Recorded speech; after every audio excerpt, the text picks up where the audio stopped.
नमस्ते मित्रों, मेरा नाम आनंद राजाध्यक्ष है। मैं नवी मुंबई में रहता हूँ। आज मेरी उम्र 67 साल है। इस नए सड़क दुर्घटना कानून पर एक जागरूक नागरिक के हैसियत से मुझे भी 2 शब्द कहने हैं। आशा है मेरी आवाज़ आप तक ठीक ठाक आ गई होगी, क्योंकि यहाँ पीछे कोई शादी का बैंड बाजा बज रहा है।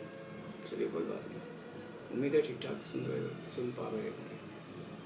मुझे ये कहना है कि ये कानून के जो प्रावधान है वो मूल बात ये है कि लोग सड़क दुर्घटना होने के बाद भागते क्यों हैं। आज मैंने पहले ही जैसे कहा, यूं ही नहीं कहा कि मेरी उम्र 67 साल है, तो कुछ अरसा मैंने देखा है। मेरी जवानी के, मेरे बचपन के और मेरी जवानी के लगभग 30 साल तक, जहाँ तक मुझे याद है, सड़क दुर्घटना में अगर किसी के हाथों सड़क पर दुर्घटना हो जाती थी तो लोग गाड़ी रोककर दुर्घटनाग्रस्त मतलब आहत व्यक्ति को अपनी गाड़ी में उठाकर अस्पताल ले जाते थे। आहत व्यक्ति के घर पे सूचना दी जाती थी और जिसके हाथों दुर्घटना हो जाती थी व्यक्ति वहाँ रहता था और उसका व्यवहार ऐसा भगोड़े जैसा नहीं होता था। ये क्यों होने लगा, इस बात का मैं विश्लेषण करना चाहता हूँ।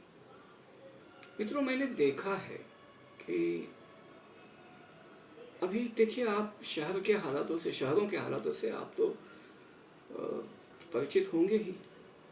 तो होता यह है कि शहरों में तो ऐसी स्पीड संभव नहीं है कि आदमी ठोक के भाग जाए।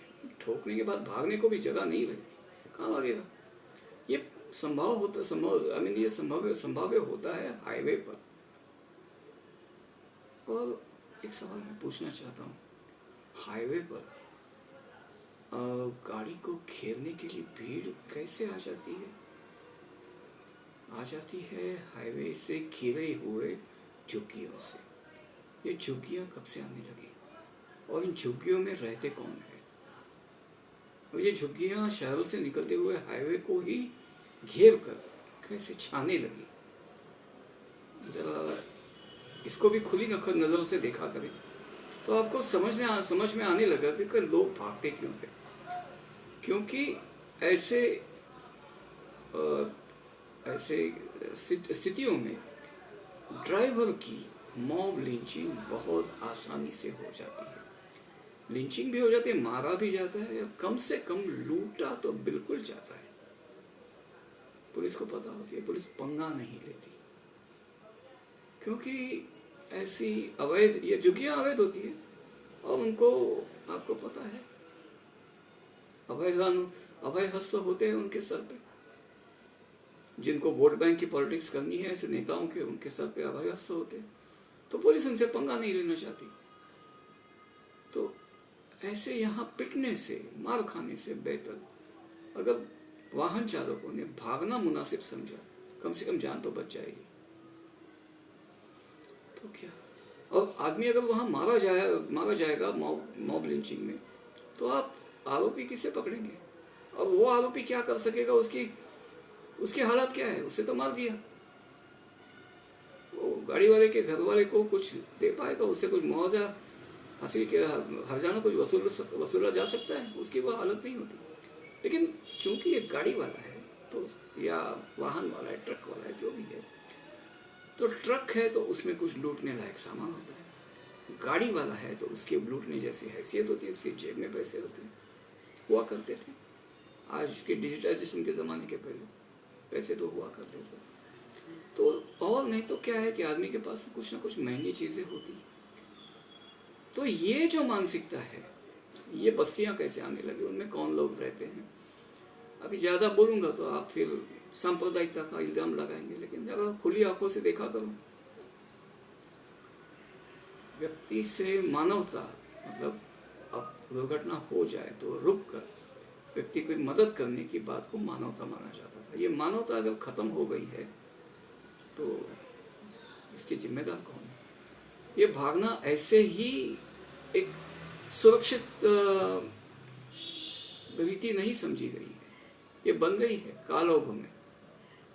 तो लोगों को ये भी सोचना चाहिए कि क्यों भागने लगे। अगर इन सड़कों को सुरक्षित किया जाए तो शायद, और कहीं कहीं ऐसे भी केसेस होते थे, बहुत होते थे, जहाँ जानबूझ के टक्कर का आभास निर्माण करके आदमी रुका तो फिर गए काम से। वहाँ तो लोगों को कहा जाता था कि वहाँ से ये समय फला समय न गुजारा करो, चाहे हो सके तो वो रास्तों को ही छोड़ दिया करो। अब भले कुछ हो ही जाए तो थोड़ी रिवर्स करके भागो, या फिर थोड़ा रिवर्स करके फुल स्पीड में भागो, हॉर्न जोर से बजाते ताकि लोग रास्ते से हट सके। ये भी स्थितियाँ आ गई थी। तो ये दुर्घटना के बाद भागने की जो लोगों की मानसिकता बनी कि दुर्घटना के बाद वहाँ रुको मत भागो, यूँ ही नहीं बना। और आज क्या हुआ है, आज का कानून बिल्कुल गलत नहीं है। उसको बिल्कुल थोड़े थोड़े मतलब शब्दों पर, शब्दों को गलत कंटेक्स्ट में उठाकर विपर्यास किया गया है।